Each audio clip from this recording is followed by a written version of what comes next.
Hello Cowboys Nation, welcome to another video, and without further ado, let's get to another round of news from America's team. Mike McCarthy names Cowboys' biggest issue after another loss to 49ers. For the fourth time in a row, the Dallas Cowboys could not figure out the San Francisco 49ers. The more accurate framing of what happened in the 30-24 loss, however, is that the Cowboys sort of did figure them out, entering halftime with a 10-6 lead at Levi's Stadium, but that channel was quickly changed by Kyle Shanahan in the third quarter. That's when Brock Purdy and his offense came alive to the tune of 3 touchdowns in as many drives, and one of those came on the heels of the 49ers defense grabbing one of Dak Prescott's 2 interceptions thrown that evening.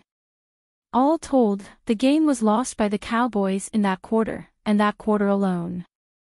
The third quarter was definitely a factor in the outcome, the 3 3-and-outs by our offense and the 1 giveaway, said head coach Mike McCarthy. You have ebbs and flows of the game, and we definitely stayed in that valley way too long. It felt solid at halftime. We didn't give our defense any relief in the third quarter.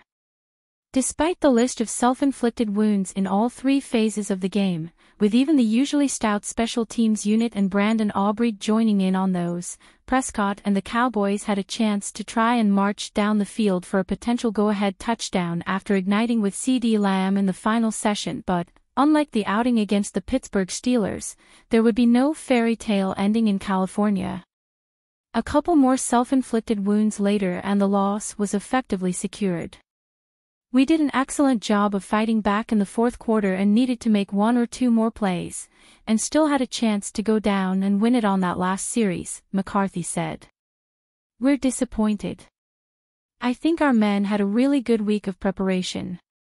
There were definitely areas of improvement, but we still have a ton to work on. We didn't get it done. We'll go back and continue to work hard on the planning part of it. As coaches and players, we can learn from this. We're 3-4. That's the facts of this deal. We felt like we'd do what we needed to do to come in here and get the win, but we came up short. So what is the answer going forward? Whatever it might be, there are more tests to come that will require sharpened pencils. After all, the midterm exams will continue the currently sky-high level of difficulty as they march into Atlanta to face the Falcons, then home to host the Philadelphia Eagles and Houston Texans, followed by a trip to the nation's capital to battle the Washington Commanders. Those 4 teams own a combined record of 22-9 through Week 8, and all lead their respective division with the exception of the Eagles, second place in the NFC East behind the Commanders. We've got to keep working, McCarthy said of the team's mindset entering Week 9. We've got to stop the run and stay committed to the run for 4 quarters. Until we get that pattern working cohesively, we're not playing to our strength. That's a huge part of complementary football. We're losing the turnover ratio week in and week out, and we've not been able to stop the run or stay committed to the run. That's how we have to play, and that's how we're going to play. We need to be better at it. Cowboys' Ezekiel Elliott proving complaints were valid is surprise nobody saw coming. No position has created more controversy this season for the Dallas Cowboys than running back. That remained the case before kickoff against the San Francisco 49ers as starter Rico Dowdle was ruled out with an apparent illness that befell him upon arriving at Levi's Stadium. Dowdle's surprise absence thrust Ezekiel Elliott into a starting role. In a timeshare with the newly active Dalvin Cook, Elliott made his first start Sunday night since the season opener. While Cowboys fans tempered expectations for the NFL's worst rushing attack, they have actually found reasonable success on the ground against a normally stingy 49ers defense. Elliott has played a big part in that, and he punctuated the offense's best drive in weeks with a touchdown to put Dallas in front 7-3 in the second quarter. Cowboys RB Ezekiel Elliott is silencing his haters against the 49ers. If you remember, Elliott expressed frustration with his role within the offense after the Cowboys defeated the Steelers in Week 5. Elliott was apparently dumbfounded by his lack of opportunities in the red zone. While Elliott's words came off as selfish, it turns out they had some truth to them. The two-time rushing champion has long been one of the best goal line running backs in the NFL. He has an unteachable nose for the end zone, and that proved true on his second-quarter touchdown. There's still a lot of game left, but Elliott was a catalyst on Dallas' TD drive, and that is currently the difference in the game. Maybe Elliott was onto something about wanting a bigger role. Stephen Jones' word salad proves Cowboys front office has given up.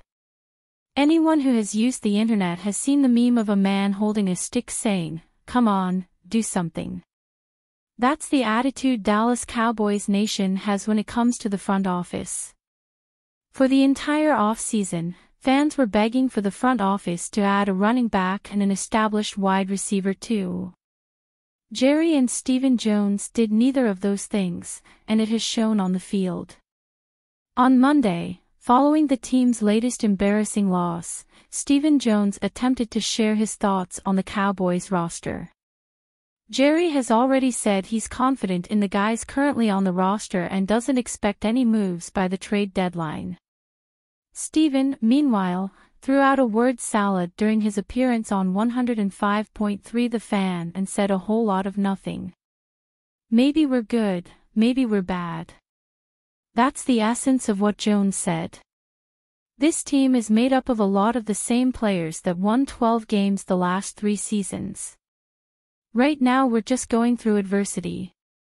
We've had more than our share of injuries, it feels like, this year, especially on the defensive side of the ball, he said. I think we have really good football players.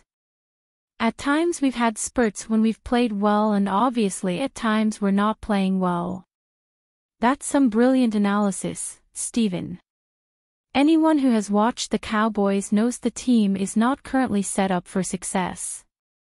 Dak has been hung out to dry with a lack of weapons, Mike McCarthy appears to be a lame duck coach, and the front office doesn't seem interested in making any progress. But, all in, right?